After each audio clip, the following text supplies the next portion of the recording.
Жителите на Иловица и Штука и активистите против отворање на рудникот 6-ти ден го дочекаа утрото на блокадите.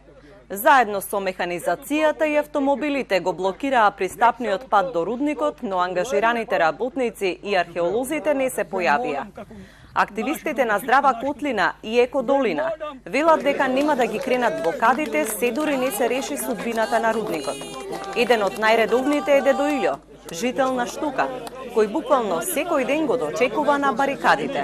Тај рудник нема ништо ни да санира, ни да залече, ни да излече.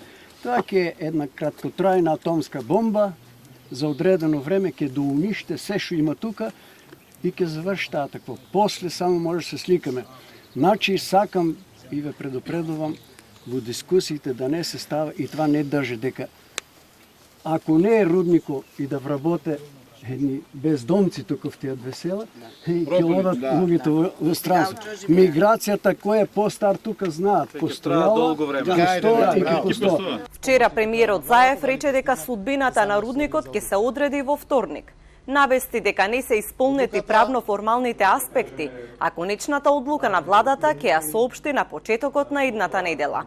Секако, најважно за нас е што тоа граѓаните зборуваат, но истовремено се важни и правно-формалните аспекти.